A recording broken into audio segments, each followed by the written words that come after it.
more brain power for you and your family. Get stronger and sharper.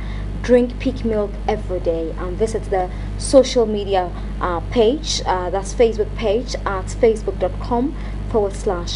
Peak West Africa. Now, earlier in the program, Benny and I were telling you about the kind of funding that's available to artisans. There are several of them in this country, and access to funds remains a daunting challenge. It's one thing that keeps coming up.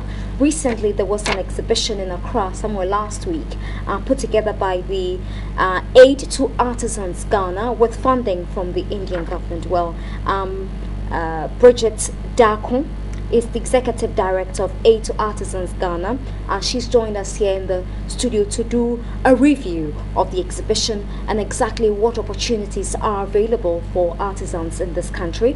And also with her is Marcus Clotte, associate of Aid to Artisans Ghana. You're both welcome to the studio.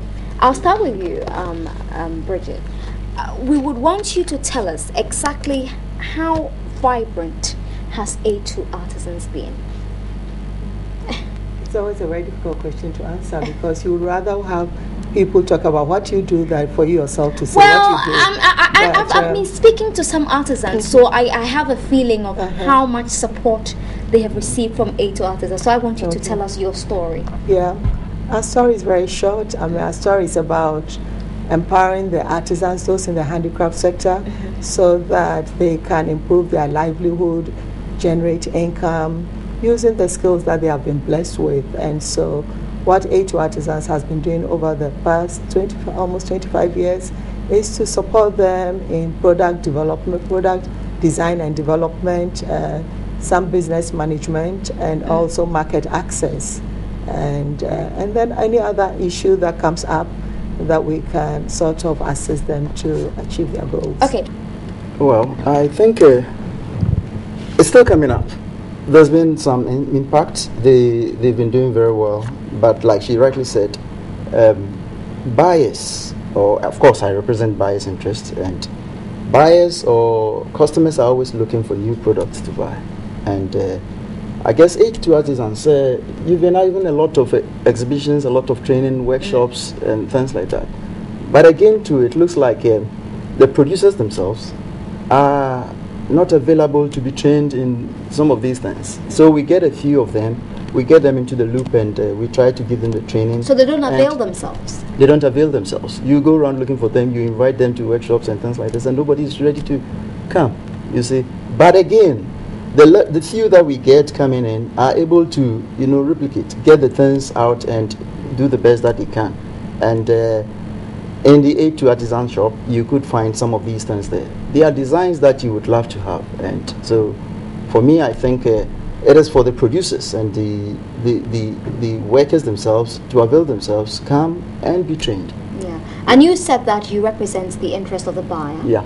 Okay. And she said that there's so much modernization these days, yes, but you still find our craftsmen doing the same thing all over exactly. again. Would you say that the few that you've trained or the few that Aid to Artisans have taken through these product designs are getting it right? Oh, once again, it's coming up. They are really getting it. They are coming up, and I'm sure with time we would be able to. So we are not there yet? We are not there yet. We are not there yet. What would it take for us to get there, Bridget? Well, there's so much room for improvement with every artisan. What it really takes is for us to take design as an issue. I don't think the artisans really understand that is the first point. Okay. Because sometimes they are not able to interpret what the market wants. There are times that some of the external buyers would say, we want this color. How to apply the color onto the product becomes an issue. What shade? How do you apply it, and all of those? So there's the need for continuous product design programs for people to understand what it is. And we tend to be a little bit myopic in what we think is product design and development. A lot of times when you tell them that you need new products, they'll change the face from mine to yours, and they think it's a change. No, that is not really what it's we're an talking entire about. process. Invest more in their trade. Well, I'm sure this is not just typical to our industry. Everybody talks about funds. It's across the board. It's across the board, and even more so a problem because of the level we find ourselves in. I mean, quite a number of them may not be like you and I to even know where to go to for funds. But coming back to, there's a lot of developmental work that needs to be done for and on their behalf.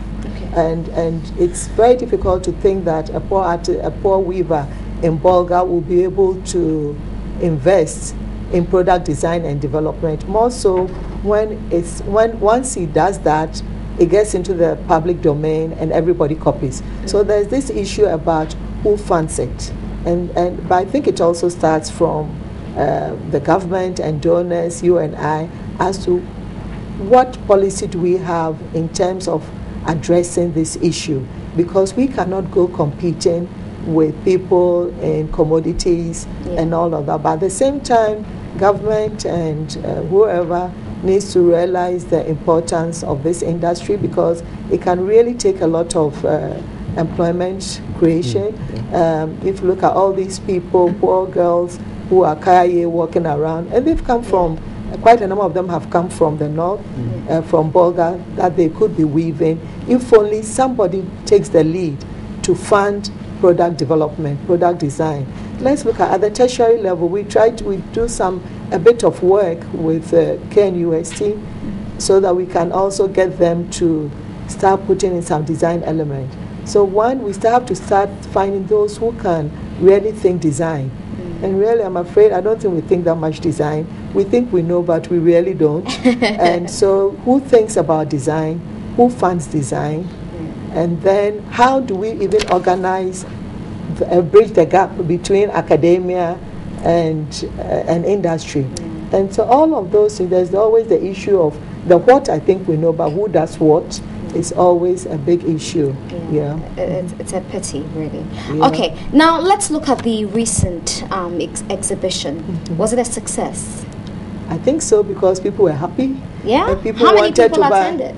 Ooh, I'm sure. Uncountable. Well, I'm sure certainly more than 200, about 300. How many days? Yes, about 300. It was just for 2 days, and basically people wanted to buy every product that was being displayed because they were new. You see that we had one for lighting. It does not look too. It's not very easy to appreciate it as it is, but until it's hanging, and then you can see that. And you know, this is a bag. You see how they are. I mean, the bag. You know, it was still woven by. All of these things were done by the artisans. It's beautiful. And you see the way they have just incorporated the leather to it. And then there's something that you might not also see. I'm sure you'd apply that. I'll probably pick it up. And this is, something that could be worn easily. Around the neck? Around the neck, maybe, Okay, hopefully. Yeah. Okay. I didn't know it has such a big head. Well, I think it's your hair too. Okay, so there we go. So you can see that. I'm sure it's nice. I mean, it's nice. People wanted it. It's lovely, actually. And this is also made from mainly the leftovers. You know, so it shows that when you weave a big basket, you can also have somebody who is also focusing on this kind of thing. On accessories. We never thought about that. So the exhibition taught us so many other things. This is part of an India-Africa forum, and they picked 5 countries. Ghana was lucky to be one of them. And they actually in Africa? Ethiopia and others. But in Africa, they picked on Bolga basket weavers so that they could make a difference in their lives through design. And so they actually did send 20 weavers to India to their renowned National Institute of Design. And they worked with them in starting the product, and then they came back to do a 3-week product design development, and then we had the exhibition. But the whole process went so well in terms of the design process. The artisans were empowered to know that they can read design. So that's the other issue. Now you can draw and they should be able to interpret it. Some of them were even afraid to touch the pencil to draw. But at the end, they were able to do that. Yeah. So they looked at the design process. How do we really affect forms, colors, shapes, functions? All of those things go into design. And then we also looked at the dyeing process, because a lot of people complain about the dye not being fast after some time. And then there were little issues. The pot that we dye in has to be stainless steel, so that... let me just add. You know, the dyeing process was quite unique. The straw was washed, boiled in soap solution. Wow. Yes, boiled in soap, so that it got rid of all the defects and the little debts. That were, so the straw looked quite refined. And once you do it that way, when you are dyeing, it's able to soak more. So the colors come out as they should be. Right. You see?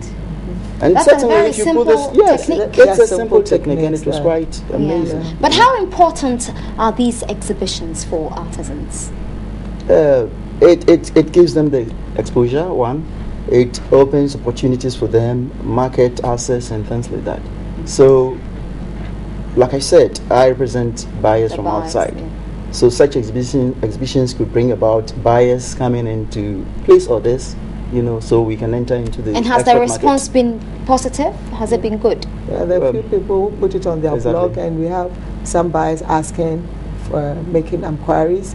What is really important now is for us to Build the next capacity, stage to build our capacity, Exactly. and so we Fantastic. Fantastic. Thank you very much for your time this morning, Yeah. and congratulations to both of you, especially to the A2 artisans. the Thank Indian you. government. And the Indian government. Exactly. Thanks for funding. We expect more funding. Oliver Twist. We need more. Thank you, Bridget K. Darko, Executive Director, A2 Artisans Ghana, and Marcus Clotte, Associate, A2 Artisans Ghana. And before we go, a happy birthday to your mom, who turns 9. Mrs. Victoria Chamante. She turns 94 tomorrow. Bless her soul. And so happy birthday from me to her and from you as well. Thank you. Okay, I hope she would have a very beautiful day. What are you doing for her? Nothing much. Just the love, right? the love, yeah. Thank you very much for your time here this morning. Okay, we have more to come.